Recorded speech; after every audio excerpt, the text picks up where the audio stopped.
Good morning all of you. तो कल last class में आप लोगों ने प्रभाकरन को मरवा दिया था, है ना?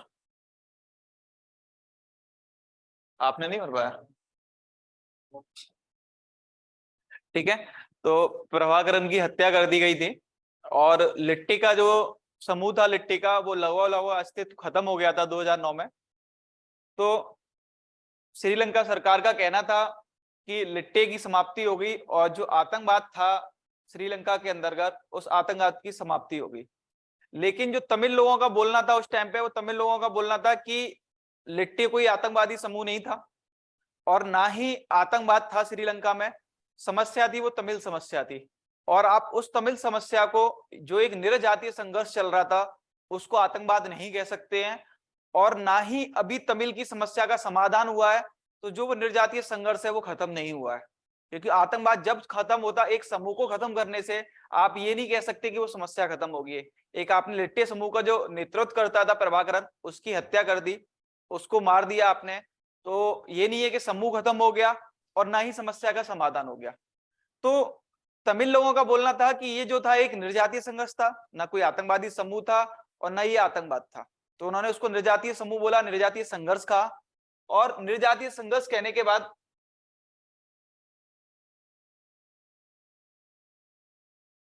ठीक है, निर्जातीय संघर्ष का, अब इस निर्जातीय संघर्ष से आतंकवाद को खत्म करने के दौरान श्रीलंका ने बहुत तमिल लोगों की हत्या की, और इस हत्या करने की वजह से ही ये मामला पहुंचा, वो संयुक्त राष्ट्र मानवाधिकार आयोग में पहुंचा।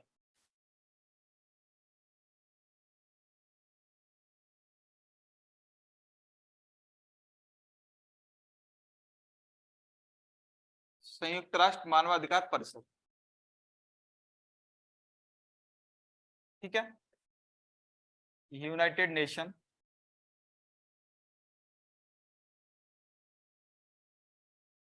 ह्यूमन राइट्स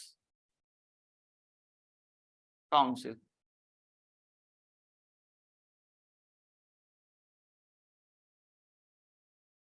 इसको यूनाइट HRC भी कहेंगे। इसकी स्थापना हुई थी, वो थी 2006 में, और वर्तमान में इसमें मेंबर हैं, यानी कि सदस्य, वो है 47। ठीक है।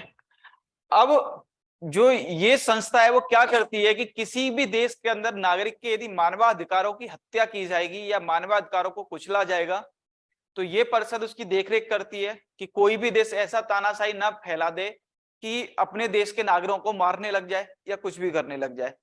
तो सेम श्रीलंका ने यही किया। लगभग 40,000 के करीब तमिल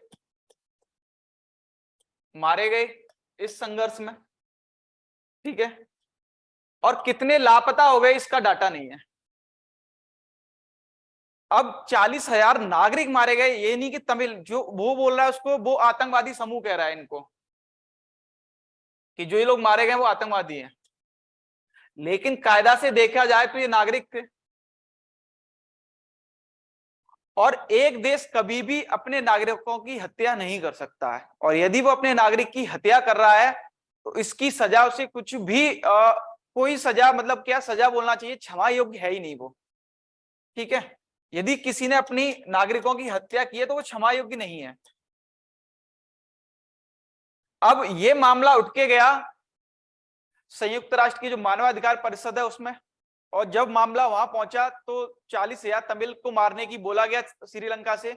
तो श्रीलंका ने बोला कि ये सब वो जो थे वो आतंकवादी थे, और मैं आतंकवाद से ग्रसित था इसलिए मैंने ये कदम उठाया। इसने बोला कि हाँ 40,000 लोग मारे गए। अब 40,000, और जो विश्व था, भारत था, सबने जो देखा वो सबने देखा कि 40,000 नागरिकों की हत्या हुई है, ना कि आतंकवादियों की। वो उसको नागरिक मान के चले, और इस प्रस्ताव को जो लेके गए थे वो पश्चिमी देश ही लेके गए थे, जैसे कि यूरोप और यूरोपियन कंट्री, वही इसको लेके गए मानवाधिकार परिषद के पास। जब ये प्रस्ताव पहुंचा मानवाधिकार के पास, तो सबने वोटिंग की बारी आई कि इस प्रस्ताव को पास कराना है। क्योंकि इसमें क्या होता है कि इसमें पास कराना होता है तो 50+1 मेंबर चाहिए। अब 50 प्लस मेंबर यानी कि 27 और 47 है, तो कितना हो गया, लगभग 24 मेंबर्स चाहिए। जो 24 मेंबर्स हाँ कर देंगे या प्रस्ताव इसके पक्ष में डाल देंगे, तो जाके क्या कहते हैं ये पास हो पाएगा। तो 24 नहीं मिले, और यदि ये पास हो जाएगा प्रस्ताव, तो प्रस्ताव पास होने के बाद क्या होगा कि एक समिति बनेगी जो मानवाधिकार के तहत बनाई जाएगी, क्योंकि हर देश में एक मानवाधिकार आयोग होता है जो यूएन के तहत काम करता है। जैसे कि हमारे देश के अंदर भी यूएन का एक शाखा बोल सकते हैं, ब्रांच मानवाधिकार की है जो देखरेख करती है। तो जो मेंबर समिति में बनेंगे वो समिति में मेंबर अंतरराष्ट्रीय होंगे, देश से नहीं ली जाएंगे, उस देश से। यदि यह प्रस्ताव पास हो जाएगा तो, और वो उसके बाद वो लोग जांच पड़ताल करेंगे कि जो इसमें मानवाधिकार की हत्या हुई है या नहीं हुई है। तो जब ये प्रस्ताव पहुंचा, तो प्रस्ताव पहुंचने के बाद बात आती है कि इस प्रस्ताव के लिए कौन कौन वोट करेगा। तो भारत ने 2009 में वोट किया, श्रीलंका के खिलाफ कर रहा है, 2012 में किया और 2013 में किया। ये 3 साल भारत ने लगातार वोट किया, वो श्रीलंका के विपक्ष में किया, लेकिन 24 मेंबर नहीं हो पाए थे, तो इस वजह से ये पास नहीं हो पाया, क्योंकि श्रीलंका के खिलाफ न तो पाकिस्तान जा रहा था और न चाइना जा रहा था। वो केवल सपोर्ट में कर रहे थे कि उसने अपने यहां से आतंकवाद को हटाया है, और जो भी हुआ है उसने आतंकवाद के लिए किया है, उसने नागरिक की हत्या नहीं की है। तो 24 मेंबर्स नहीं हो पाए और ये प्रस्ताव पास नहीं हो पा रहा था। अब भारत ने 2009 में किया, 2012 में, 2013 में किया, ठीक है। करने के बाद मामला फिर भी ये पास नहीं हुआ। अब कहानी पहुंची 2015 पर। जब ये प्रस्ताव 2015 में फिर पहुंचा यूएन परिषद में, तो था ही, तो अब वोटिंग की बारी फिर आई। तो वोटिंग के लिए जब ये पहुंचा, अब की भारत ने श्रीलंका के पक्ष में वोट कर दिया। कैसे कि भारत ने कोई वोट ही नहीं किया, मध्यमार्गी रास्ता अपनाया गौतम बुद्ध का। और मध्यमार्गी रास्ता होता है कि किसी भी चीज में आपको जाना है और आपको ना तो हाँ करना ना करना है, तो आप शांत हो जाओ, ठीक है। तो कहीं ना कहीं वो शांति वैसे हाँ को दर्शाती है, पर वो हाँ किसके पक्ष में थी, श्रीलंका के पक्ष में, ना कि उसके विपक्ष में। तो भारत ने क्या किया कि भारत ने अब कोई वोटिंग नहीं की, और इस वोटिंग में भारत शामिल ही नहीं हुआ, ठीक है। जब भारत शामिल नहीं हुआ तो भारत से पूछा गया, तो भारत ने वक्तव्य दिया अपना कि अभी नई नई सरकार बनी है 2015 में श्रीलंका के अंतर्गत, और श्रीलंका में जो सरकार बनी है वो मानवाधिकार के मामलों को लेके और तमिल के मामलों को लेके निपटाना चाहती है, और वो उन पर कोई ना कोई सॉल्यूशन निकालेगी। तो इस वजह से मैंने कोई पक्ष में विपक्ष में वोट नहीं दिया है, और मैं चाहता हूं कि ये सरकार इस पर काम करे, और इसके राष्ट्रपति जो हैं उनसे मुझे बहुत उम्मीद है। लेकिन यहाँ भारत का एक छुपा हुआ रहस्य था। छुपी हुई कहानी क्या थी कि भारत चाह रहा था कि एक तो ये मानवाधिकार पर काम करें राष्ट्रपति जी जो अभी आए हैं, ठीक है, एक तमिल पे काम करें, और उसके साथ साथ क्या करें कि हिंद महासागर पे भारत अपने रिश्ते अच्छा करना चाह रहा है श्रीलंका से।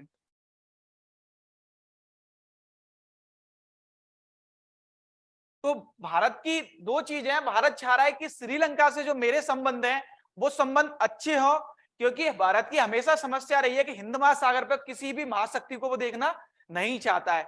अब यहाँ हिंद महासागर पर समस्या क्या पैदा हो रही थी, हटा दूं ना इसे, कि जैसे कि ये भारत का ऊपरी हिस्सा है, ठीक है, नक्शे पे ध्यान ना दें, इससे बेहुदा कुछ नहीं हो सकता।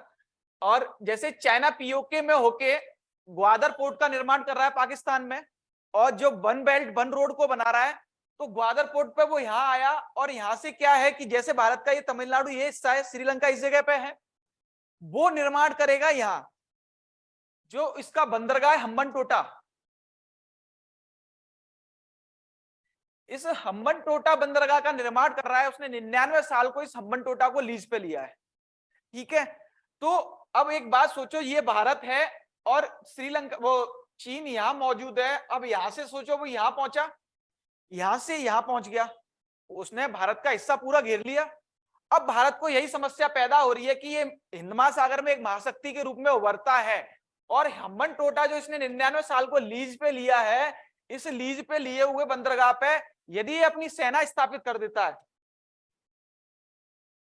यदि सैन्य अड्डे इसने बना दिए, तो ये मेरे लिए बहुत बड़ी समस्या पैदा कर देगा। क्योंकि आज तो ये आक्रमण कर सकता है, तो इस एरिया में कर सकता है, इस क्षेत्र में कर सकता है, लेकिन अब ये पूरे भारत में इधर भी कर लेगा, इसने पश्चिमी इलाका भी घेर लिया और इधर भी समुद्र का इलाका, इधर भी किसी देश से, बांग्लादेश से किसी से मिल गया तो ये पूरे भारत को चारों तरफ से घेर लेगा। और भारत यही नहीं चाहता कि कोई भी महाशक्ति इसी वजह से कि हिंद महासागर में आए और मेरे हितों को छेड़छाड़ करे वो, क्योंकि मैं दक्षिण एशिया में एक महाशक्ति के रूप में उभर रहा हूं, तृतीय विश्व के नेतृत्व की मैं बात कर रहा हूं, तो कहीं ना कहीं मेरे हितों से छेड़छाड़ होगी। तो इसी वजह से भारत ने चाहा कि जो 2015 में नई सरकार आई है वो सरकार हिंद महासागर पर मेरे साथ संधि करे और चीन का जो झुकाव है उस झुकाव की तरफ न जाए। आगे चल के वहां के राष्ट्रपति ने ये क्लियर किया कि हमने जो हम्बन टोटा है वो 99 साल को रीच पे दिया है और उस पर हम नहीं चाहेंगे कि चीन की सेना अपना अड्डा स्थापित करे। हम केवल और केवल जो निर्माण कार्य दे रहे हैं अपने आर्थिक चीजों के लिए कर रहे हैं और वहां सेना स्थापित नहीं करने देंगे, क्योंकि जो वन बेल्ट वन रोड है वो केवल उसके लिए दिया जा रहा है, ना कि सैन्य अड्डे के लिए। ये चीज श्रीलंका ने क्लियर की, पर आज संबंध अच्छे लग रहे हैं तो क्लियर की, और हो सकता है कल संबंध खराब हो जाए, वो सैन्य अड्डे के लिए स्थापित कर दे तो दिक्कत आएगी, क्योंकि कहने में करने में बहुत फर्क होता है। क्योंकि कोई चीज डॉक्यूमेंट्स पे होना और कोई चीज धरातल पे उतर के आना, दोनों में बहुत अंतर होता है। तो यही चीज भारत लेके चला कि अच्छे संबंध में बना के चलूंगा इससे, तो वो संबंध का फायदा शायद मुझे हम्बन टोटा पे हो जाएगा, इसलिए भारत ने वोट नहीं दिया।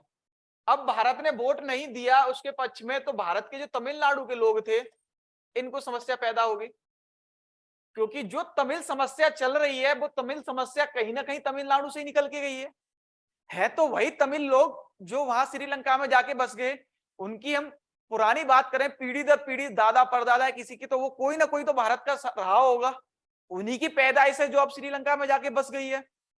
तो तमिल लोग खिलाफ हुए इसके, लेकिन भारत ने इस चीज को शांति से रखा, ज्यादा रिएक्ट नहीं किया और वही गौतम बुद्ध की नीति, शांत पड़ गया और तमिलनाडु को कोई मामला, मतलब कोई बात उसने नहीं बोली, समझाना चाहा कि मैं कोई भी चीज कर रहा हूं तो किस वजह से कर रहा हूं।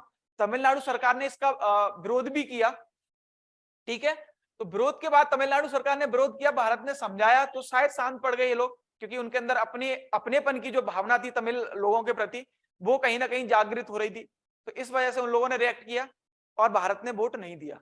तो यूएन में जाने के बाद मामला ये रहा, अभी तक स्थगित है, अभी तक उसमें ना कोई कमेटी बनी है और न प्रस्ताव पास हो पाया है जो ये डिसाइड कर सके कि मानवाधिकार का उल्लंघन किया है श्रीलंका ने। और वैसे एक निष्पक्ष तरीके से सोचा जाए तो कहीं ना कहीं उसने मानवाधिकार का उल्लंघन किया है। 40,000 लोगों को मारना, अपने नागरिक को मारना, इससे जघन्य अपराध कुछ नहीं हो सकता, जो कि एक तरीके से बोला जाए तो क्षमा योग्य है। यदि हम, जैसे हमारे यहाँ विवादित क्षेत्र में एक जम्मू कश्मीर है, अब नहीं रहा, अपने जम्मू कश्मीर के लोगों को जो पत्थरबाजी करते थे वही सेना के ऊपर, जो सेना उनकी सुरक्षा कर रही है दिन रात, उस सेना के ऊपर पत्थरबाजी कर रहे हैं वो लोग, और उसके लोगों को जाके हम मारने लग जाएं तो शायद ये अच्छा नहीं होगा। मैं एक इंसिडेंट सुनाता हूं जो मेरे फादर के साथ ही घटा। आर्मी में मेरे फादर रिटायर है, तो एक उधम सिंह नगर आपका उत्तराखंड में एक उधमपुर है, वो जम्मू कश्मीर में पड़ता है, तो उस उधमपुर में ही वो लोग तैनात थे, तो उस टाइम वो सूबेदार की रैंक पे थे। तो वहां क्या हुआ कि 3-4 आतंकवादी, अब वहां आतंकवादी जो आते हैं वो आतंकवादी को शरण गांव वाले ही देते हैं। जैसे कि आर्मी का जो उधमपुर का बेस कैंप था वो बेस कैंप से 3-4 किलोमीटर ऊपर थे, तो वहां खाने पीने की कोई व्यवस्था नहीं थी, खाना पीना यदि मांगते थे तो उन्हीं लोगों से मांगना पड़ता था, गांव वालों से। और जब ये लोग रह रहे थे तो एक मोमडन दाढ़ी इकट्ठी करके, मतलब मुसलमान बन के रह रहे थे, ये ना पता चले कि आर्मी वाले हैं, अपनी पहचान छिपा रखी थी। तो किसी के घर से रोटी मांग ली, किसी के घर से प्याज मांग ली, मिर्च मांग ली, और ऐसे करके काम चला रहे थे। पानी नहीं लेते थे, पानी अपना ही रखते थे। तो 3-4 आतंकवादी का पता चला कि एक घर में वो लोग रुके हुए हैं और उन्होंने दबस दी वहां जाके, तो 2 आतंकवादी तो मर गए, 2 आतंकवादी बच गए, और वही कश्मीरी लोग उनको शरण दे रहे थे, खाना पीना सब कुछ, एज अ मेंबर रह रहे थे।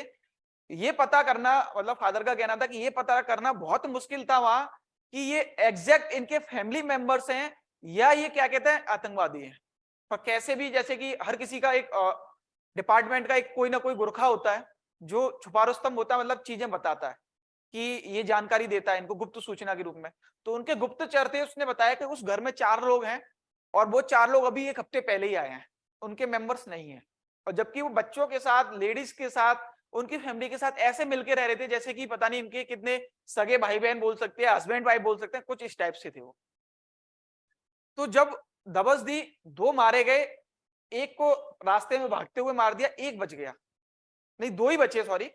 और वो 2 क्या हुआ कि बंकर थे जो बने हुए उनके, उस बंकर में जाके घुस गए वो लोग। जब उस बंकर में घुसे वो दोनों लोग, अब ये लोग केवल 4 और 5 लोग थे टोटल, 2 लोग घायल कर दिए थे उन्होंने, तो उनको ले जाया गया। अब 5 लोग थे। अब उस बंकर के अंतर्गत ये नहीं पता किया जा पा रहा था कि इसके अंदर कितने लोग हैं, क्योंकि बंकर उन्हीं का बना हुआ था, आर्मी का बंकर हो तो पता चल जाए। अब उस बंकर में 2 तो घुसे, अब ये केवल मात्र 5 लोग थे, ना तो अटैक कर सकते हैं, इसके अंदर हम अटैक कर दें तो कितने लोग हैं क्या है पता नहीं हमें। 4 दिन उन लोगों का इंतजार किया, 4 दिन वो निकले नहीं।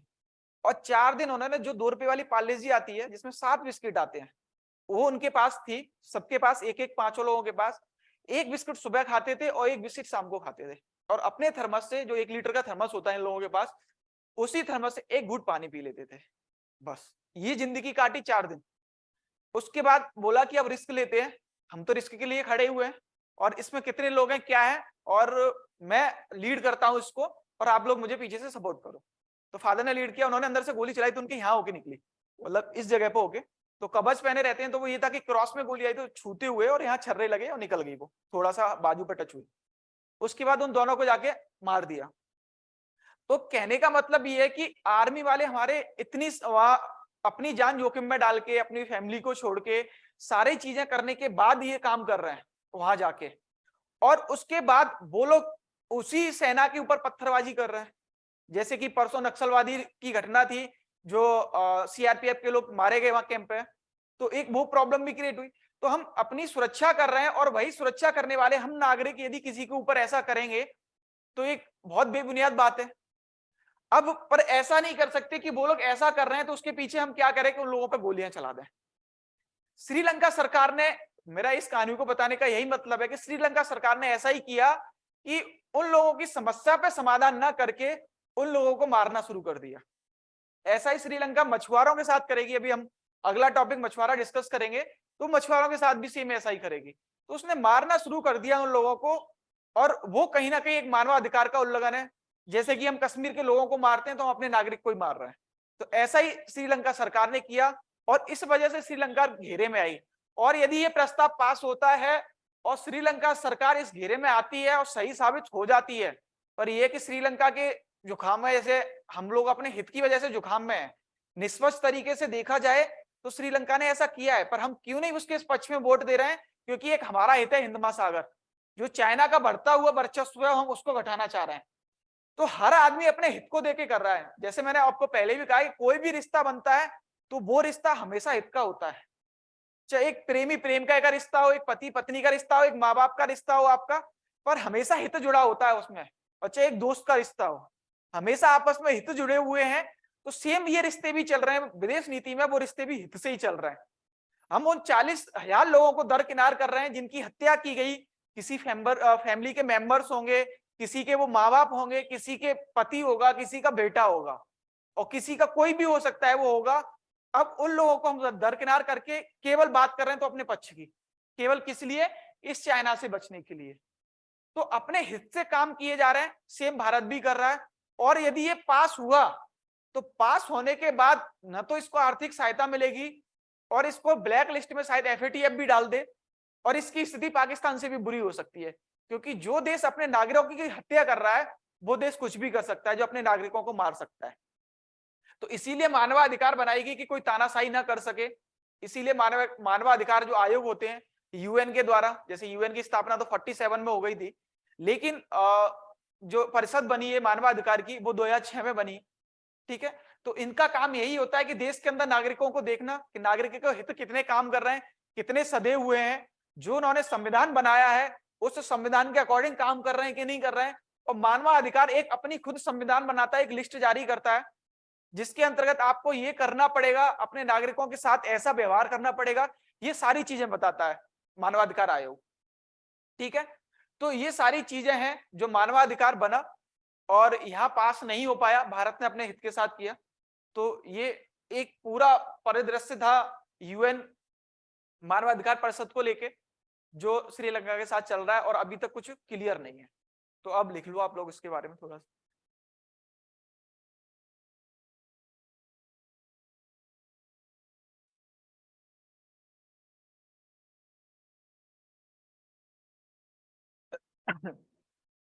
देखो, संयुक्त राष्ट्र मानवाधिकार परिषद हेडिंग डाल लो, संयुक्त राष्ट्र मानवाधिकार परिषद।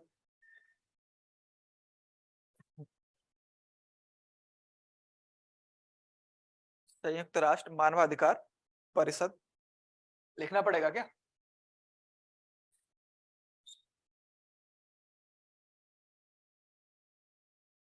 संयुक्त राष्ट्र मानवाधिकार परिषद, इंग्लिश में लिख लो United Nations human rights council. ठीक है, शॉर्ट फॉर्म बोल सकते हैं UNHRC, ये शॉर्ट फॉर्म ज्यादा यूज होती है वैसे इसकी, UNHRC। स्थापना लिखो 2006 स्थापना में, और मेंबर्स लिखो यानी कि सदस्य 47।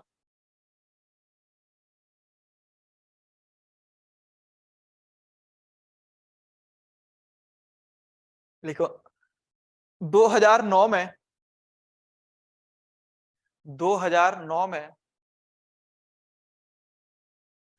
श्रीलंका सेना और 2009 में श्रीलंका सेना और लिट्टे के बीच होने वाले, लिट्टे के बीच LTTE, लिट्टे के बीच। वैसे एक बात बताओ, इंग्लिश में कभी भी एक इंग्लिश का सवाल पूछता हूं आपसे, जैसे LT ये लिखा है तो इसको बोलेंगे LTTE या LTTE, क्या बोला जाएगा? शुद्ध प्रोनाउंस होगा वो क्या होगा इंग्लिश में?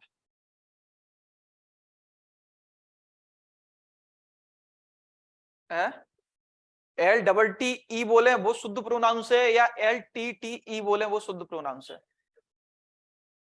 LTTE शुद्ध प्रोनाउंस होता है, LTT कुछ नहीं होता, हम लोग यूज करते हैं सर LTTE। हाँ, वेरी गुड। LTTE शुद्ध प्रोनाउंस होता है, LTTE कुछ नहीं होता ना। जैसे कि एक चीज और आप अपने आंसर में याद रखना कभी भी, इसका बोलने का मतलब क्यों वो बता देता हूं।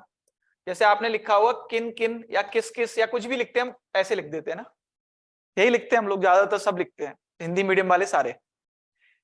अपने आंसर में ये दो मत बनाना कभी, है ना, इतना शॉर्टकट मत अपनाना, किन किन ही लिखना, या किस किस को लिखना हो या कौन कौन लिखना हो, कुछ भी, मतलब जो वर्ड दोबारा से रिपीट होता है तो आगे टू बना के बढ़ जाते हैं। अपने नोट्स में तो अच्छा है, पर यूपीएससी के आंसर राइटिंग में अच्छा नहीं है, ये ध्यान रखें। बहुत छोटी छोटी बारीकियां हैं, कहाँ विराम देना है, कहाँ आपको कॉमा लगाना है, ये चीज देखो हम भी नहीं सिखाएंगे आपको, पर इसका बेसिक्स ध्यान रखें, कहाँ पैराग्राफ खत्म करके कहाँ पैराग्राफ शुरू करना है, क्योंकि एक कहावत है ना, जो दिखता है वही बिकता है, तो उस पर चलना। और चेक करने वाले थोड़े सीनियर सिटीजन ही होते हैं, तो कुछ भी कर सकते हैं ना। तो मतलब ठीक है, आप साफ और इन चीजों का ध्यान रखें, क्योंकि हिंदी मीडियम के लोग हैं हम, और हिंदी मीडियम में जो हमारी भाषा हिंदी है, यदि हमसे एस्पिरेंट से शुद्ध हिंदी लिखना नहीं आ रही है और अपनी हिंदी को हम डिफाइन नहीं कर पा रहे हैं ना, तो इससे बेकार बात कुछ नहीं हो सकती कि जिस जिंदगी 20-25 साल की उम्र में हम लगातार हिंदी पढ़ते चले आ रहे हैं और उस शुद्ध हिंदी को हम बोल नहीं पाए या लिख नहीं पाए। बोलने में हो सकता है कि लैंग्वेज में टंग प्रॉब्लम होती है इंसान की, तो वो अपनी लैंग्वेज के वर्ड यूज करता है, तो इसलिए थोड़ी सी प्रॉब्लम क्रिएट हो जाती है। पर लिखने में आपकी लैंग्वेज नहीं होती है, लिखवेज में तो हिंदी होती है, क्योंकि बोलने में होता है कि किसी का टोन है कि वो पहाड़ी टोन आ रहा है, या किसी का खड़ी बोली आ रहा है, जैसे इधर बिजनौर मुजफ्फरनगर ये साइड रहती है जो, और जैसे हमारी साइड है वो ब्रज क्षेत्र वाली साइड आ रही है, तो सबकी अलग अलग होती है। ठीक है, तो वो चीज है कि हर क्षेत्र का अलग होता है। जैसे कि मैंने देखा है कि बिजनौर वगैरह के साइड के लोग हैं, उनका एक आप लोगों में से तो नहीं है ना कोई, तो अच्छा तुम मतलब मुझे थोड़ा सा वो लगता है, ऐसा नहीं है मेरे, मतलब मुझे आती है बहुत अच्छे से इधर की लैंग्वेज, और लैंग्वेज सीखना मेरी आदत है। नो कह रहे आता जी, है ना, ये वर्ड तो क्या बोलते हैं, एक ये भी तो होता है ना, नु कह रहा था, एक नु शब्द ज्यादा होता है ना। हाँ, नु कह रहा था जी किस आपकी बेल्ट का नहीं है, मुजफ्फरनगर मेरठ बिजनौर इस साइड का नहीं है। अच्छा, हो सकता है, पर मैंने इधर के लोगों में देखा था नुक कह रहा थी, तो मेरे साथ के जो लोग रहते थे तो मैं मजाक में भी बोलता था, भाई नुक कह रहा है, मैंने 10 भी कह ले यार। 9 पे की वटका पड़ा है।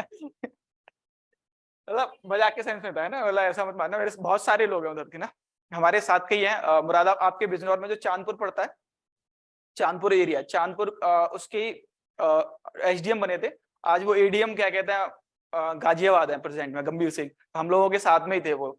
तो उन्हीं से मैंने कुछ सीखा, अलग चीजें रही, तो ठीक है। क्या लिखा आपने? एलटीटी के बीच होने वाले हिंसक संघर्ष में, तो मैंने उन लोगों के मुंह से ज्यादा सुना था, नुक कह रहे थे जी ना। होने वाले हिंसक संघर्ष में लगभग 40,000 लोग, 40,000 लोग मारे गए, जिसके कारण श्रीलंका पर, जिसके कारण श्रीलंका पर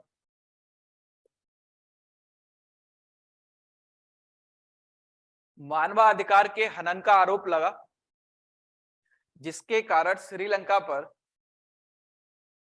मानवाधिकार के हनन का आरोप लगा,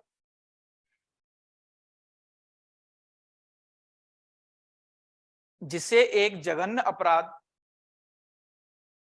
आरोप लगा, जिसे एक जघन्य अपराध की संज्ञा दी गई, जिसे एक जघन्य अपराध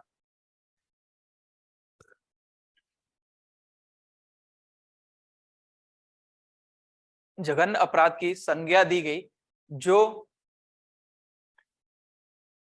जघन्य अपराध की संज्ञा दी गई, क्योंकि एक सरकार के द्वारा, क्योंकि एक सरकार के द्वारा अपने नागरिकों की हत्या नहीं की जा सकती, अपने नागरिकों की हत्या नहीं की जा सकती, और यदि की जाती है तो वो क्षमा योग्य नहीं है।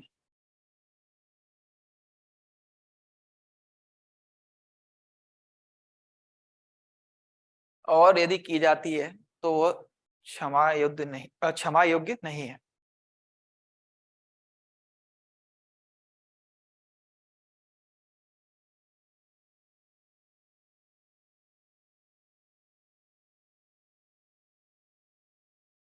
जैसे ये वर्ड हमारे यहाँ बोला जाता है ना ब्रज में, तो हमारे यहाँ ब्रज में बोला जाता है, मतलब मैं ये कह रहा था इस वर्ड को, तो मैं नो कह रहा हूँ, हमारे यहाँ ये वर्ड होता है, इसका मतलब छोटा सा उसमें ना, कह रहा हूँ वो, मतलब हमारे यहाँ किसी भी भाषा में क्या होता है कि एक ओ का, आपको कभी भाषा पहचाननी हो ना किसी की भी, तो आप ये देखो शब्द वही होते हैं, पीछे जाके चेंज होते हैं, मतलब पीछे कुछ जोड़ा जाएगा या कम किया जाएगा, बस दो ही चीज होगी और भाषा की पहचान आपको हो जाएगी।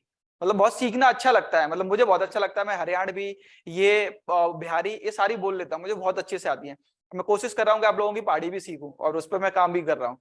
ठीक है, तो मतलब पीछे से ओ हटा दिया, जोड़ दिया जाता है हमारे यहाँ, और जैसे कि नाम। सर लेकिन आपकी मेन हिंदी में सर प्रॉब्लम है सर। सर आप बहुत सारी चीजें प्रोनाउंस करते हो सर, मुझे सर अजीब लगती है, पर सर मैं समझ जाती हूँ, दिक्कत होती है सर थोड़ी सी। नहीं, प्रोनाउंस में दिक्कत होती होगी, वो सबके साथ होती है, हमने भी पढ़ी थी तो हमारे साथ भी होती थी। मेरे एक गुरु थे, वो पढ़ाते थे तो द्वितीय विश्व युद्ध को बोलते थे द्वितीय विश्व युद्ध। मैं पिछले एक हफ्ते तक उसको नहीं समझ पाया था, और वो ईस्टर्न यूपी बिहार से थे। तो ये टंग्स में आपको वही उसी पे बात कर रहा हूँ कि सबके साथ प्रॉब्लम होती है। वो आपको यदि प्रॉब्लम होती है तो आप बोलिए मुझसे रिपीट करने के लिए, मैं आपको रिपीट करके बता सकता हूँ। ठीक है, तो वो मेरी नहीं उसकी नहीं वजह। सर, नहीं नहीं सर, सर मुझे सर प्रॉब्लम नहीं होती सर, आप उसको गलत वे में ना लें सर, क्योंकि लैंग्वेज की बात चल रही है इसलिए मैंने कहा हाँ, सर। मैं बता रहा हूँ, जैसे कि आप कह रहे हैं आप समझ नहीं पाते हैं, आपको प्रॉब्लम होती है, तो आप बोल सकते हैं। मैंने अभी ये क्लियर किया, मैं एक्सेप्ट कर रहा हूँ उस चीज को, मैं ये नहीं कि मैं उसमें अपना को दिखाऊं। हर किसी के साथ होता है ये चीज, हर किसी के साथ अपने वर्ड्स होता है कि वो अपनी लैंग्वेज में उनको यूज कर रहा होता है। कोई लैंग्वेज मैंने अपने 25 साल बोली है, तो उस चीज को शायद इतनी जल्दी आदमी भुला नहीं सकता है ना। तो वो चीज आती है क्योंकि वो मेरी एक अपनी मदर टंग है, उसकी वजह से प्रॉब्लम करती होगी। तो मैं वही कह रहा हूं कि जैसे कि मेरे उधर होता है कि अब ओ का हर चीज में यूज होता है, और पीछे नाम में भी आ का यूज होता है। ठीक है, कोई भी चीज होगी तो वही चीज होती है कि मैं भी शायद बोलता हूँ तो 10 शब्द बोलूंगा तो हो सकता है 1 या 2 शब्द मेरे मुंह से ऐसा निकलेगा जिसमें ब्रज झलकेगी कहीं ना कहीं, हो सकता है उसमें खड़ी बोली झलक जाए कहीं ना। तो ये सबके साथ प्रॉब्लम क्रिएट होती है। और मैं जिनका नाम बता रहा हूँ बहुत बड़े टीचर थे, वो शायद आप लोग जानते हो, मणिकांत सिंह हिस्ट्री के टीचर हैं, मैंने ऑप्शनल उनसे ही किया था। और मणिकांत सिंह के साथ भी यही प्रॉब्लम थी, मतलब एक नहीं बहुत सारी, मैं एक एग्जाम्पल दे रहा हूँ। नहीं अब वो करना यूट्यूब पे मणिकांत का नाम डालना द्वितीय विश्वविद्यालय, तो देखना कैसे बोलते थे वो, है ना। तो ये सबके साथ प्रॉब्लम आती है कि कुछ वर्ड्स की प्रॉब्लम होती है इंसान को। ठीक है, तो क्या तक लिखा आप लोगों ने? समायोग्य नहीं है, आगे अगले पैराग्राफ से लिखो। आपको कोई भी शब्द मतलब कोई भी चीज से प्रॉब्लम हो, मैं आपको इतनी लिबर्टी देता हूं, इसलिए बार बार पूछता हूं कोई भी क्वेश्चन, आपको पूरा हक है बोलने का। यदि आपको कोई भी शब्द या कोई भी चीज प्रॉब्लम करती है, बेझिझक बोलें। सर अब समझ में आ जाता है सर, शुरू शुरू में सर थोड़ा सा दिक्कत हुई थी, पर सर अब सुनते सुनते शुरू में हमें भी मैंने पता चल पहली गया आप क्लास क्या में आके बोलते हो। शायद, मैंने पहली क्लास में ही शायद आके या दूसरी क्लास में ही बोला था कि हो सकता है आप लोगों को मेरी लैंग्वेज से प्रॉब्लम हो, पर मैं धीरे धीरे उसमें आपके साथ कोशिश करूंगा कि मेल जुलाब कर सकूं और मिला सकूं उसको ना। शायद मैं पहली या दूसरी क्लास में ये चीज बोली थी। तो कोई नहीं, आपको लगता है तो आप बोल दो, रिपीट करने में क्या जाता है यार, क्या इश्यू है ना। लिखो इसी कारण से,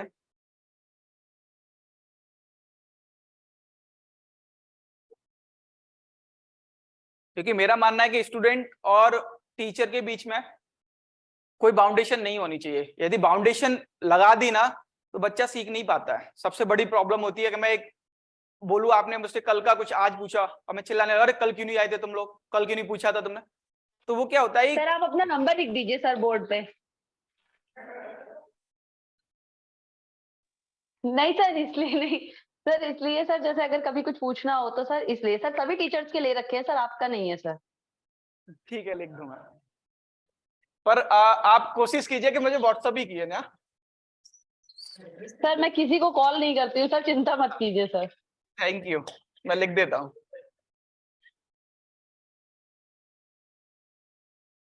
नहीं ऐसा नहीं है कि मैं उस वजह से बोल रहा हूँ कि कॉल करने में मुझे इश्यू नहीं है, पर होता है कि मतलब चीजें कभी का आदमी कैसे क्या हो ना।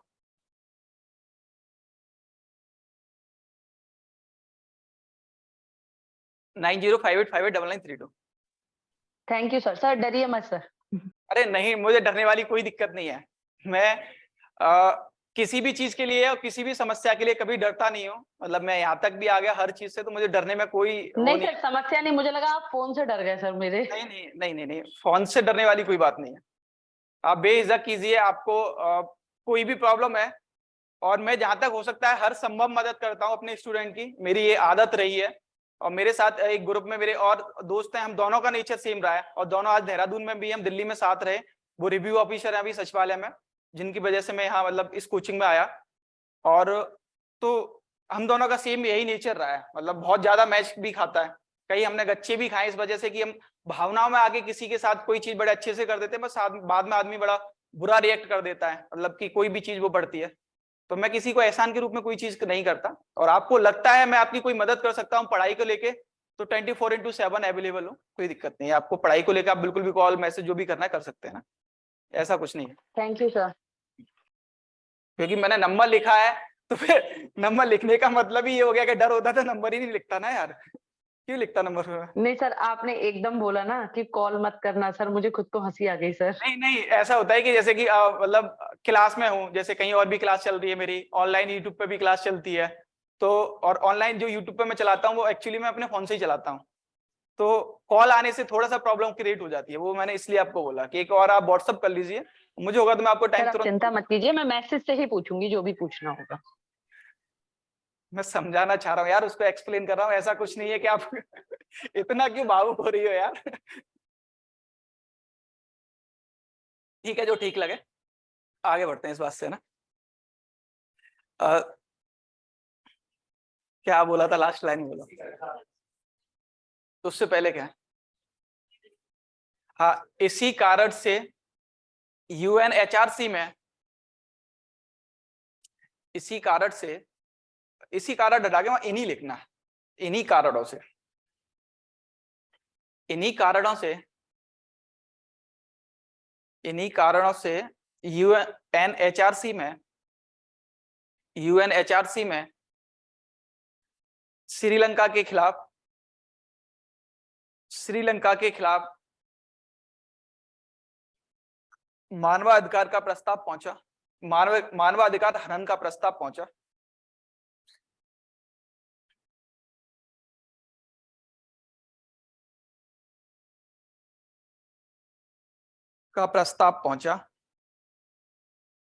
जिसमें 2015 में, या लिख लो, ठीक है, जिसमें 2015 में भारत अनुपस्थित रहा।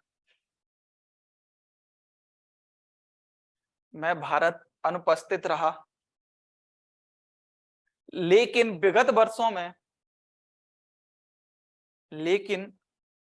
वर्षों में 2009, कोष्टक में लिख लो 2009, 2012 और 2013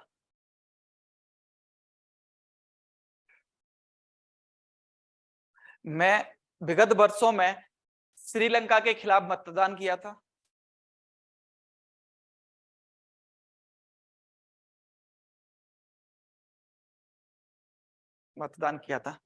लेकिन वर्तमान वर्षों में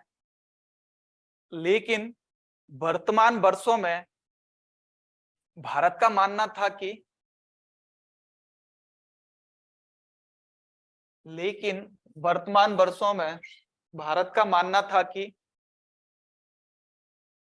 श्रीलंका में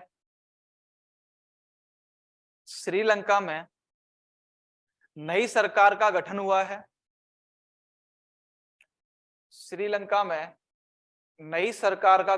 है। जो समय के साथ श्रीलंका में नई सरकार का गठन हुआ है, जो समय के साथ मानवाधिकार से संबंधित विवाद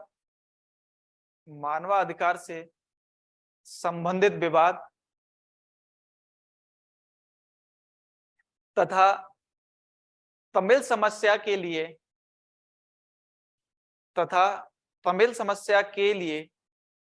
समस्या के समाधान के लिए प्रतिबद्ध है।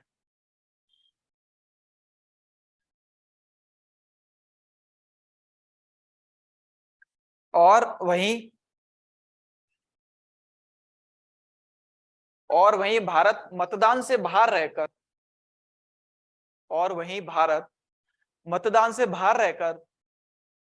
हिंद महासागरीय रणनीति में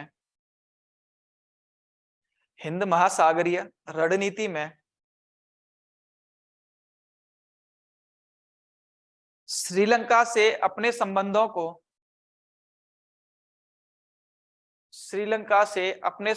को मजबूत बनाना चाहता है।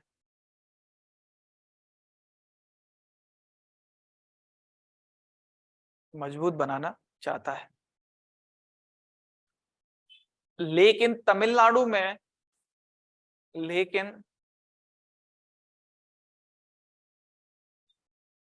तमिलनाडु में भारत के इस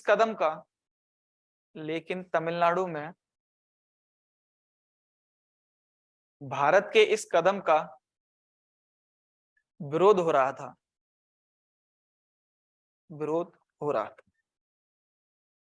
अगले पैराग्राफ से लिखो। यह प्रस्ताव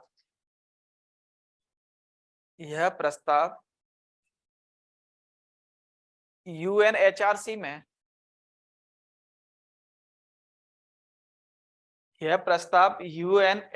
में पश्चिमी देशों के द्वारा लाया गया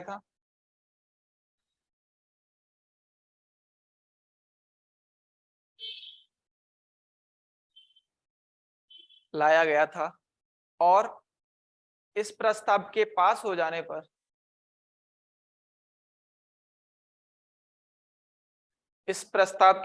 हो जाने पर एक वैधानिक निकाय का गठन किया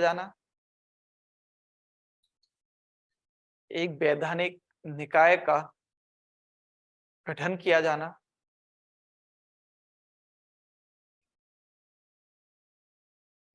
जो श्रीलंका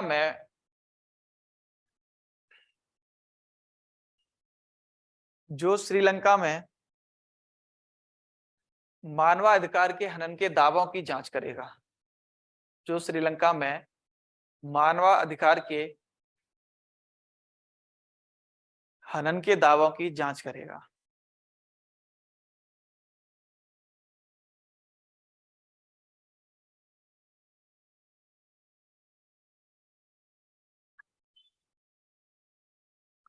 ठीक है, तो ये था यूएनएचआरसी में जो प्रस्ताव गया वो। अब इससे आगे बढ़ते हैं, वो एक समग्र आर्थिक समझौता हुआ।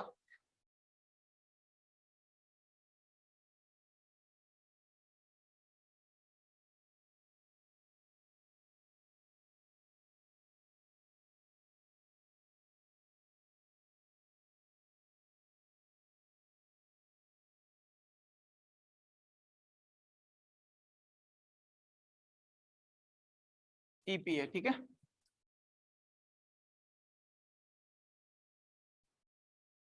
ये होता है सीपीए, मतलब कॉम्प्रिहेंसिव इकोनॉमिक कोऑपरेशन एग्रीमेंट। तो अब ये एक मुद्दा है जिसका क्या भविष्य होगा, समझौते का क्या भविष्य। ठीक है, अब इस समझौते का क्या भविष्य होगा, ये भारत के लिए एक हल्की सी चुनौती है। और चुनौती क्या है कि भारत इस पर काम भी कर रहा है, क्योंकि भारत और श्रीलंका के बीच में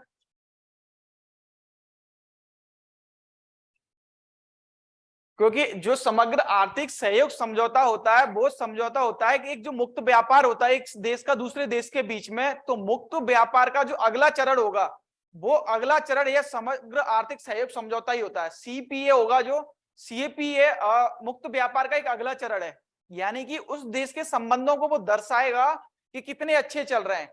यदि किसी देश के संबंध मुक्त व्यापार से चल रहे थे, शुरुआत मुक्त व्यापार से हुई और मुक्त व्यापार से आगे बढ़ के वो सेपा पे पहुंच गए, तो ये उसके अच्छे संबंध दर्शा रहे हैं, उसकी विदेश नीति को अच्छे से दर्शा रहे हैं। तो यही हुआ कि भारत और श्रीलंका के बीच में जो मुक्त व्यापार था, एफटीए, फ्री ट्रेड एग्रीमेंट,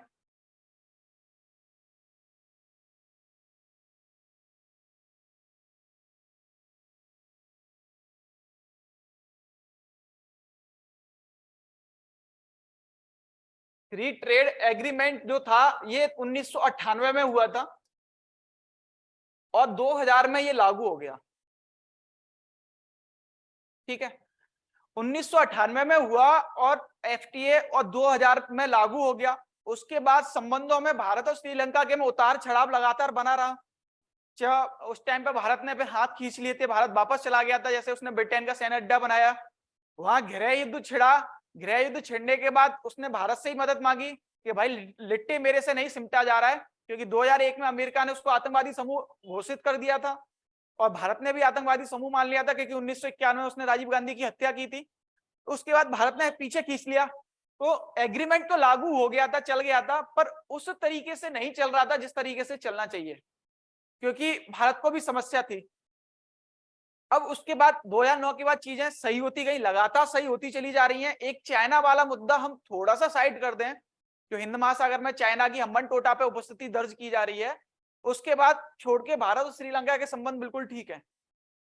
अब भारत और एफटीए ट्रेड एग्रीमेंट लागू हुआ और उसके लागू होने का अगला चरण ही है। अब भारत और नेपाल के श्रीलंका के बीच में इस पर बात की जा रही है और आने वाले समय में यह लागू किया जाएगा। लेकिन चिंता का विषय क्या है कि अब श्रीलंका ने अपना थोड़ा सा रवैया बदला, क्योंकि भारत ने 2015 में उसको वोट नहीं किया। 2015 से रवैया बदल गया था, क्योंकि 2015 से पहले भारत उसके विपक्ष में वोट कर रहा था। फिर 2015 में आके उसका रवैया बदला कि अब वोट नहीं कर रहा है, भारत शांत हो गया, क्योंकि भारत चाह रहा है इन चीजों को आगे बढ़ाया जाए। अब फ्री ट्रेड एग्रीमेंट में क्या होता है कि इसमें केवल व्यापार होता है, चीजों का आयात और निर्यात की बात की जाएगी। और इसके अंतर्गत क्या होगा, इसके अंतर्गत शिक्षा, स्वास्थ्य, पर्यटन, सांस्कृतिक सहयोग,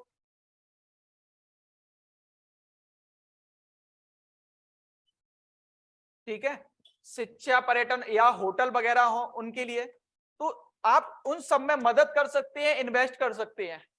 किसी भी देश के प्रति ये चीजें की जा रही है, एक देश के द्वारा दूसरे देश के में सेपा की संधि हो रही है, एक तरीके से समझौता होता है सेपा का, तो उसके अंतर्गत एक तो खुला ट्रेड चल ही रहा है, मुक्त व्यापार है, आपका जब मन करे तब आओ, आपका मन जब करे जब जाओ, व्यापार कर रहे हो, एक खुला व्यापार।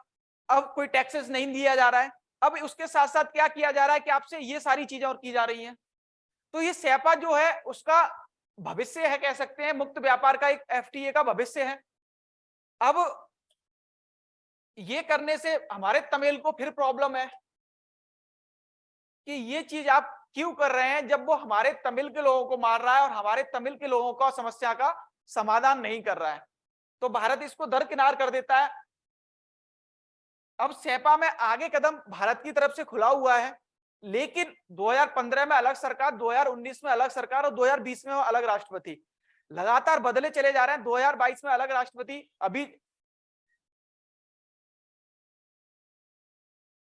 अभी वहां अलग राष्ट्रपति का होना, ठीक है, तो ये चीज वहां की एक स्थिर सरकार नहीं हो पा रही जो इस पर काम कर सके और इन चीजों को आगे बढ़ा सके।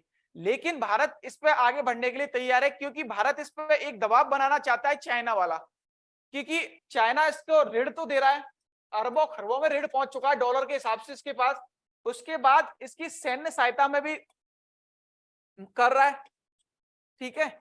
लेकिन श्रीलंका की सबसे ज्यादा सेना को जो प्रशिक्षण किया जाता है वो प्रशिक्षण भारत के द्वारा किया जाता है।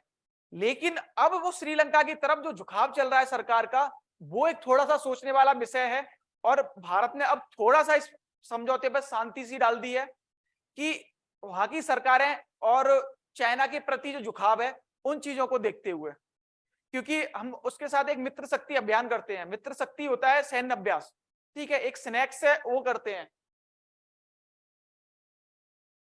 ठीक है, सिलेक्ट होता है इस एसएल श्रीलंका, आईएन इंडिया और ये एक्सरसाइज, तो ये सेनाओं के अभ्यास किए जा रहे हैं, एक मित्र शक्ति है वो चल रहा है।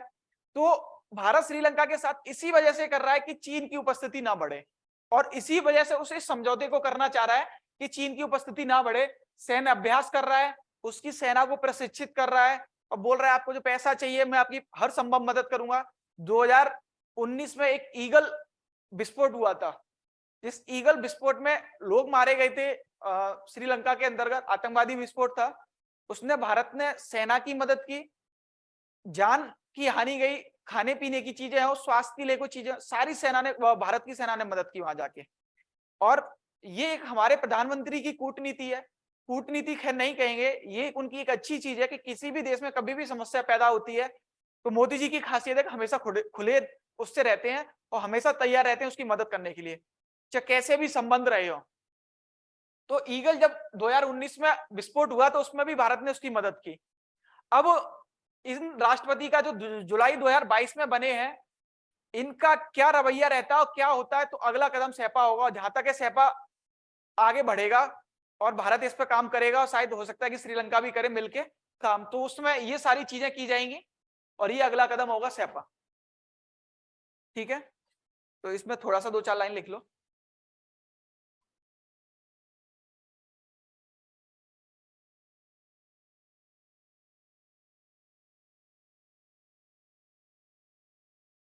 और ये एक मॉडल है जो ये भारत के लिए नहीं है, दक्षिण एशिया के लिए भी एक मॉडल के रूप में आएगा कि मुक्त व्यापार करके भारत सेपा पे जा रहा है एक छोटे से देश के साथ, तो एक मॉडल बनने जा रहा है दक्षिण एशिया के सारे छोटे देशों के लिए कि आप अच्छे से काम अच्छे से चीजें करेंगे तो एक बड़ी महाशक्ति आपके साथ ये कर सकता है और आर्थिक विकास कर सकता है, सारी चीजें। तो एक दक्षिण एशिया के लिए एक मॉडल भी बनेगा ये, यदि आगे चल के यदि होता है तो।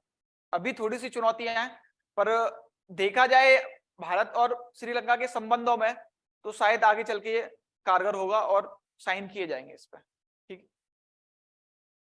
तो लिखो, भारत और श्रीलंका के बीच,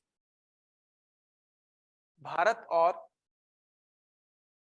श्रीलंका के बीच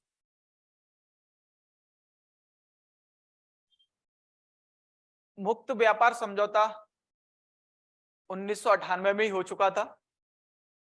मुक्त व्यापार समझौता 1998 में ही हो चुका था।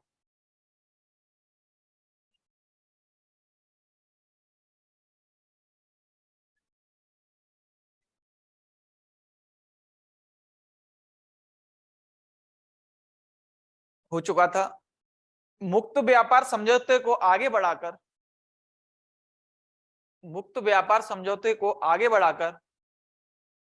वर्तमान समय में समग्र आर्थिक सहभागिता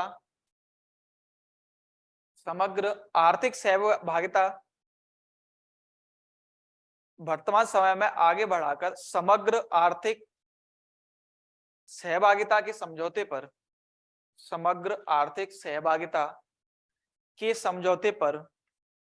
विचार किया जा रहा है।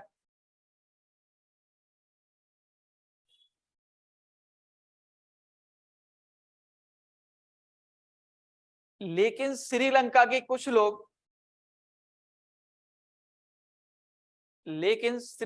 कुछ लोग इसे अपने हितों के प्रतिकूल मानते हैं।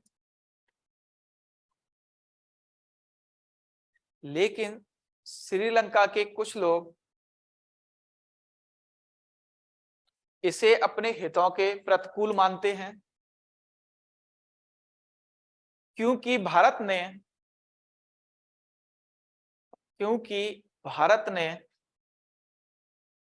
मानवाधिकार परिषद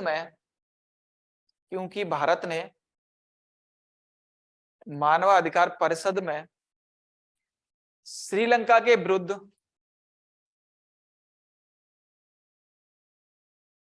मतदान के कारण भी गतिरोध पैदा हुआ था।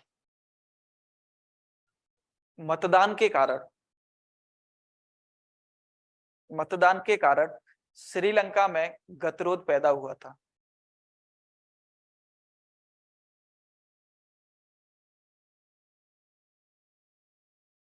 अगले पैराग्राफ से लिखो, वास्तविक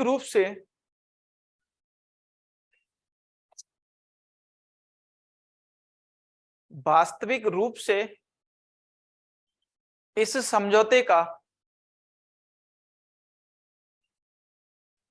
समझौते का लाभ दोनों देशों को होगा। वास्तविक रूप से इस समझौते का लाभ दोनों देशों को होगा और विशेष तौर पर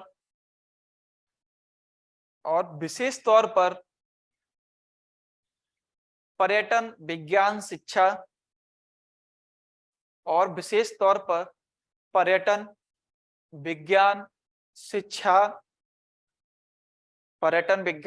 होटल,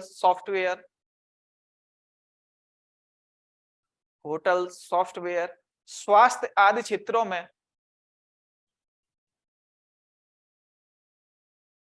क्षेत्रों में लाभ मिलेगा और दक्षिण एशिया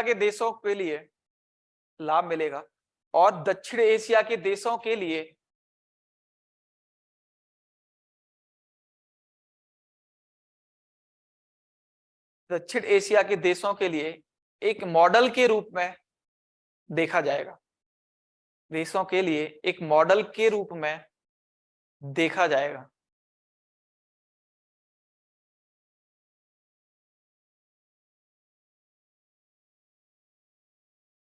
अब देखो मछुआरों की समस्या।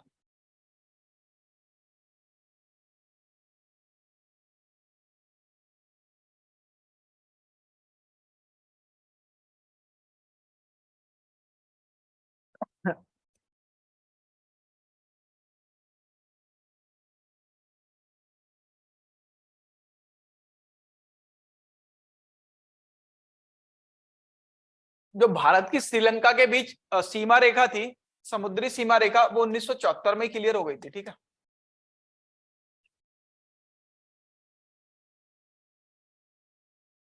तो इसका जो विभाजन था वो 1974 में ही हो गया था, भारत और श्रीलंका के बीच में समुद्री रेखा का।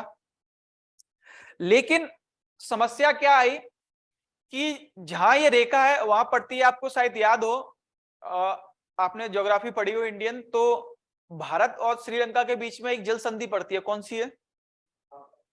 पाक, मन्नार की खाड़ी और पाक जल डमरू मध्य। जो पाक जल डमरू मध्य या पाक जल संधि है, वो पाक जल संधि बहुत सक्रिय है। सक्रिय समझ रहे हैं ना?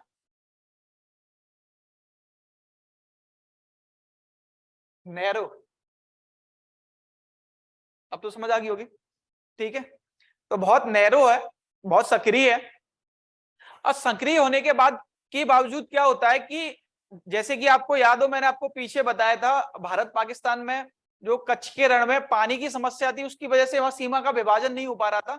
यही सेम समस्या यहाँ की इतनी सक्रिय है, इतनी नैरो है, जिसकी वजह से मछुआरों को पता ही नहीं चल पाता कि वो कब इसको क्रॉस कर जाते हैं, कब वो श्रीलंका में पहुंच जाते हैं और कब भारत में आ जाते हैं, श्रीलंका के भारत में और भारत के श्रीलंका में। तो ये चीजें उनको पता नहीं चल पाती है सक्रिय होने की वजह से कि इसका विभाजन कहाँ है और कहां तक हमें रुकना है, और वो उस पार चले जाते हैं। जब उस पार चले जाते हैं तो वहां वो पकड़ लेता है, या इधर आ जाते हैं तो भारत वाले पकड़ लेते हैं। अब एक समस्या और थी श्रीलंका के साथ को पकड़ने में, कि लिट्टे चल रहा था। अब लिट्टे के लोग कहां थे? तमिल लोग हैं,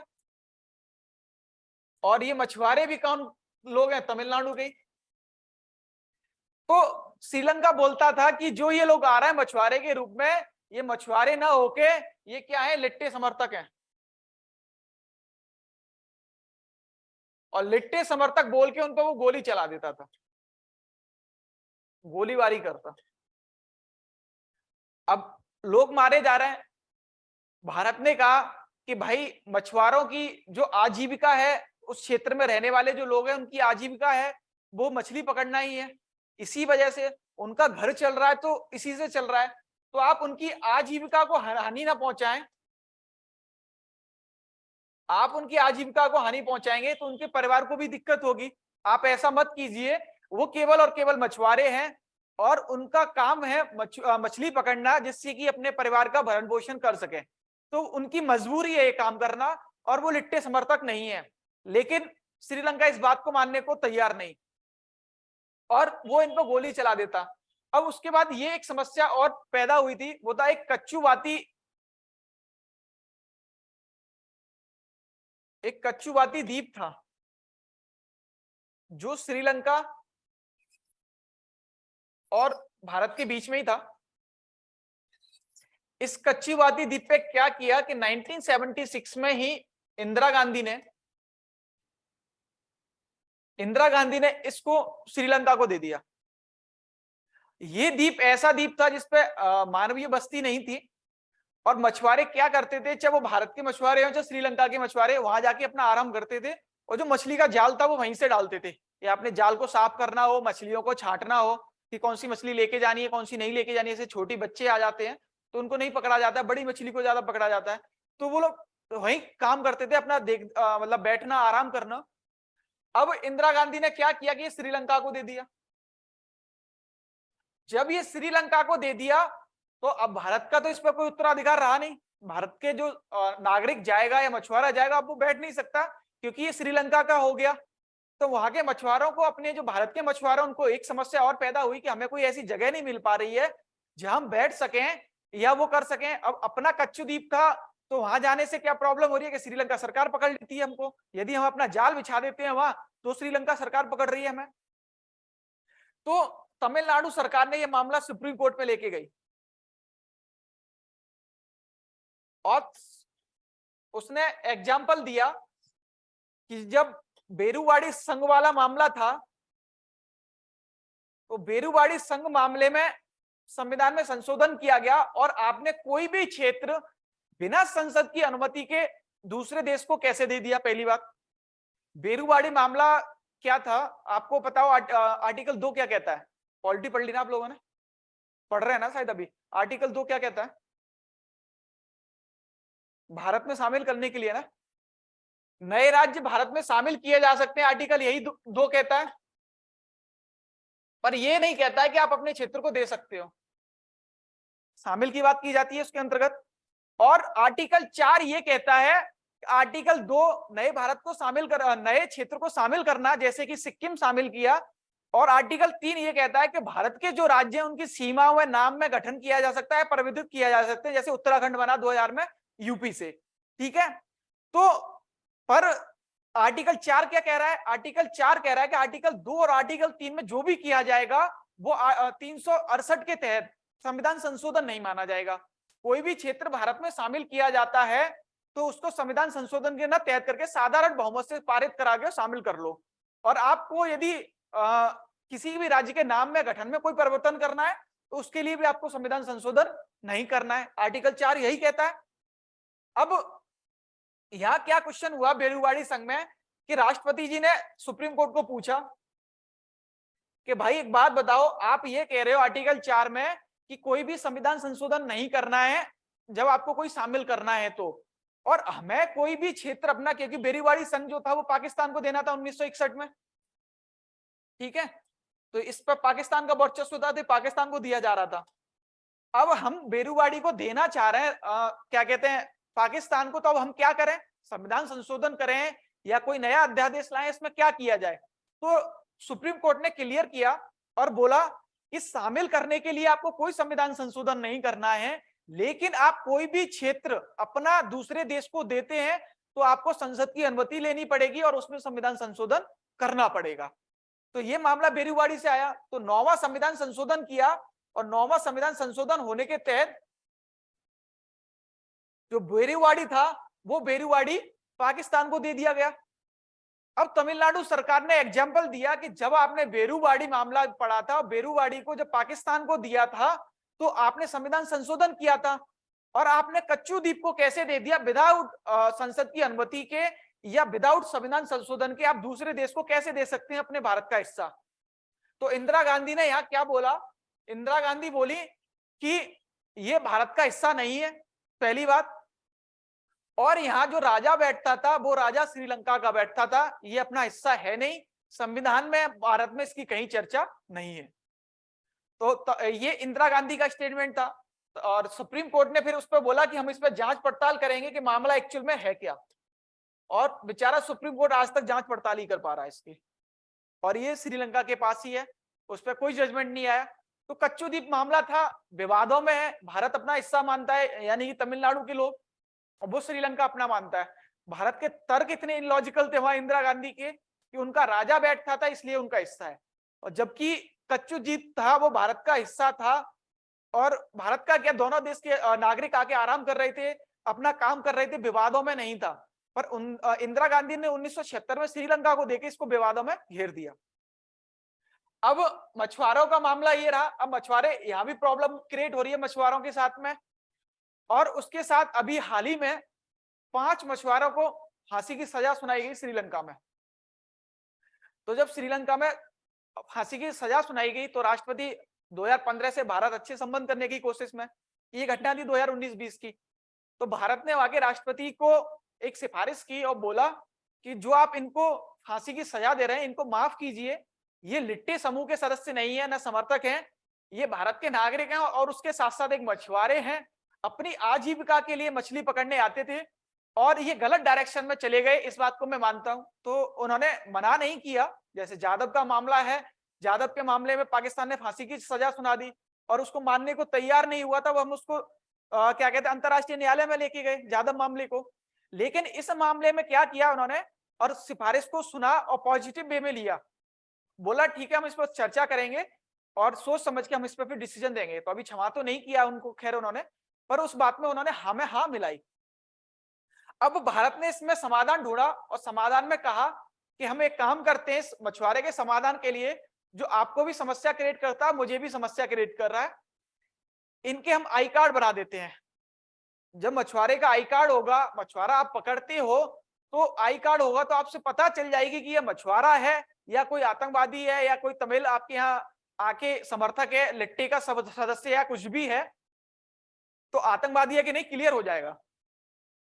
और एक काम और करते हैं कि एक जीपीएस के आधार पर काम कराते हैं, जीपीएस लगवा देते हैं इनकी नावों में, जिससे कि इनको पता रहे कि इनकी नाव पाक जल डमरू मध्य को क्रॉस कर रही है, करके कहीं ऐसा तो नहीं कि 12 नॉटिकल मील का जो एरिया होता है देश का उसको क्रॉस करके और ये श्रीलंका के देश उसमें एंट्री कर रही है बॉर्डर में, तो हम जीपीएस लगवा देते हैं तो जीपीएस से ये चीजें पता चल जाएंगी। ये भारत की ओर से 2 समाधान दिए गए, अभी तक ये दोनों देशों के बीच समझौता नहीं हुआ है। भारत ने एक समाधान के रूप में प्रस्तुत किए कि हम ये समाधान कर सकते हैं, पर अभी तक वो क्लियर नहीं है। भारत अपना समाधान के रूप में सोच रहा है। तो ये मछुआरा मामला है जो दोनों देशों के बीच एक समस्या पैदा करता है। तो मैं कुल मिला के एक पूरा परिदृश्य बनाऊं, भारत और श्रीलंका के बीच चुनौतियां हैं, तो चुनौतियां कुछ ज्यादा नहीं है। एक भारत का श्रीलंका का चीन की तरफ झुकाव, पहली चुनौती। दूसरी चुनौती सेपा का लागू न हो पाना, ठीक है, उसे एक चुनौती के रूप में। एक भारत मछुआरों का मामला और एक तमिल समस्या, ये 4 समस्याएं हैं जो श्रीलंका और भारत के बीच एक चुनौती के रूप में देखी जाती हैं, बाकी कोई समस्या नहीं है। तो ये पूरा श्रीलंका का परिदृश्य था और भारत श्रीलंका के संबंध थे जो हमने समझे हैं, ठीक है। तो ये यही खत्म होते हैं, बाकी थोड़ा सा लिख लो आप लोग और यही श्रीलंका का वो करते हैं खत्म हम ना।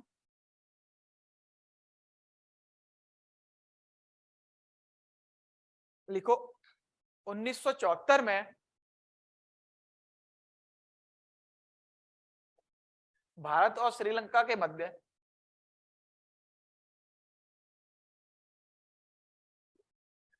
1974 में भारत और श्रीलंका के बीच समुद्री रेखा का विभाजन कर लिया गया था।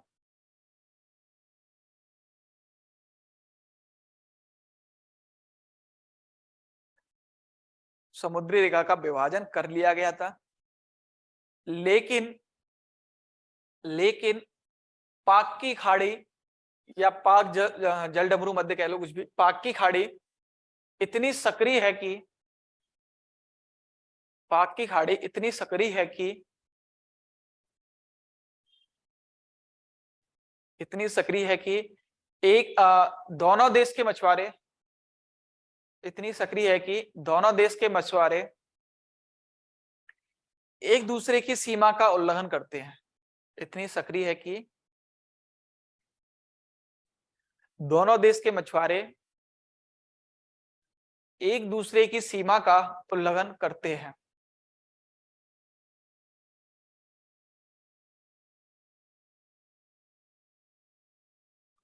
- 2006 से 2009 के बीच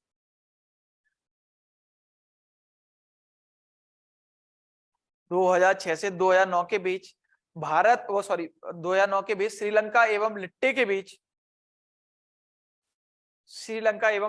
बीच संघर्ष चल रहा था। इसलिए श्रीलंका लिट्टे के बीच संघर्ष चल रहा था, इसलिए श्रीलंका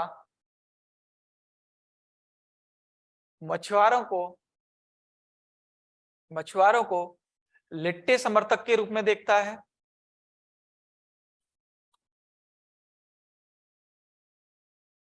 लिट्टे समर्थक के रूप में देखा और उन पर गोलियां चलाई या गोलीबारी की। लिट्टे समर्थक के रूप में देखा और उन पे गोलीबारी की।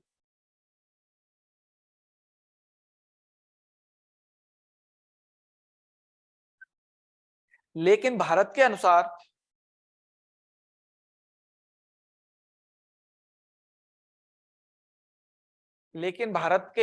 मछुआरों का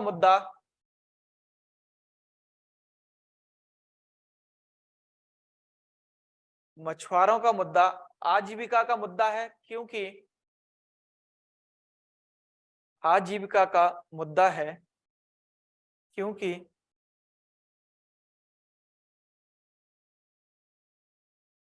क्योंकि दोनों देशों के स्थानीय निवासियों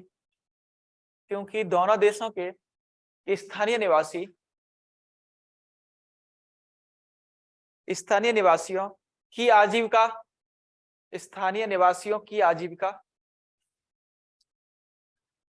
मछली पकड़ने पर निर्भर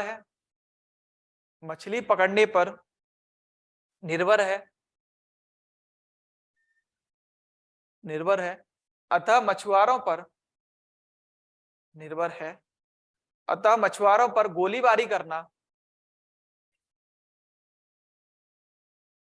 गोलीबारी करना ठीक नहीं है।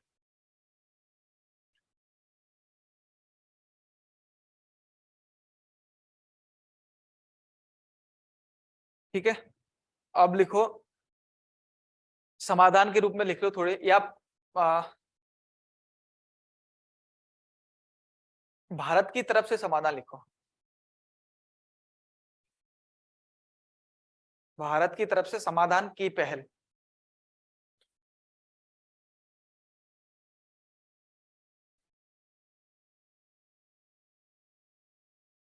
भारत कहता है कि, भारत कहता है कि इस समस्या के समाधान के लिए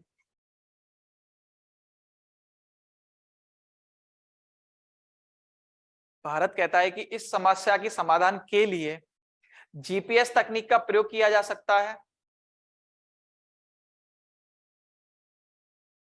जीपीएस तकनीक का प्रयोग किया जा सकता है जिससे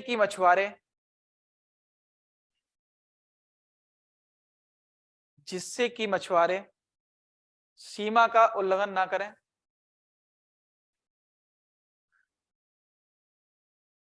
दूसरा पॉइंट लिखो, मछुआरों के पहचान पत्र बनाकर, मछुआरों के पहचान पत्र बनाकर समस्या का समाधान किया जा सकता है।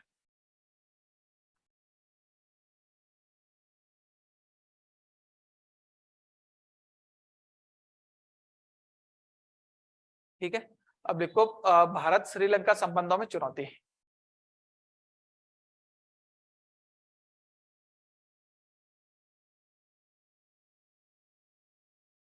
भारत श्रीलंका संबंधों में चुनौती, पहला लिखो तमिल का मुद्दा। पहला पॉइंट तमिल का मुद्दा। अब ये सारे मुद्दे तो मैंने आपको डिस्क्राइब कर दिए हैं, तो आपको इनमें सोचने की कोई जरूरत नहीं है। पॉइंट लिख लो, इनके बारे में आपको लिखना होगा, तो ये सब डिस्क्राइब है। ठीक है, तो खुद डिस्क्राइब कर लेना इसमें ना। पहला लिखो तमिल का मुद्दा, वैसे शायद लगभग पीछे लिखा भी दिया मैंने सारे ना। दूसरा लिखो भारत के लिए चुनौती, भारत के लिए चुनौती श्रीलंका का चीन के प्रति झुकाव।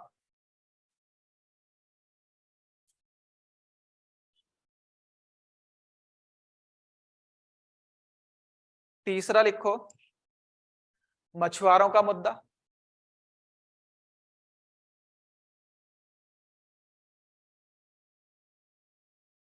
अगला लिखो चौथा मुक्त व्यापार समझौते को,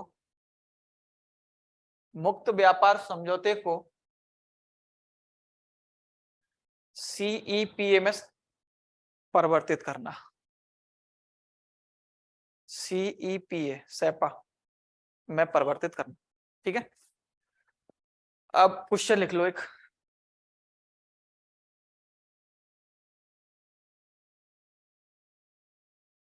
भारत श्रीलंका के संबंधों को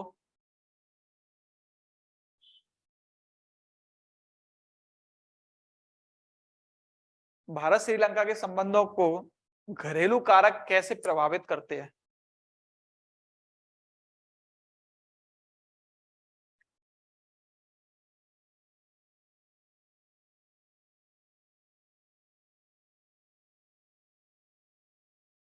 कैसे प्रभावित करते हैं 250 वर्ड्स में ना। ठीक है, तो ये थे श्रीलंका और भारत का संबंध जो खत्म हुआ आज हमारा। ये तो आप कर लेंगे ना, घरेलू कारक तो शायद समझ आ रहा हो आपको। आपको एक बार समझा देता हूँ, क्वेश्चन है जैसे कि घरेलू कारक दिया हुआ है ना, उसमें भारत श्रीलंका के संबंधों में घरेलू कारक पर चर्चा करनी है हमें ना।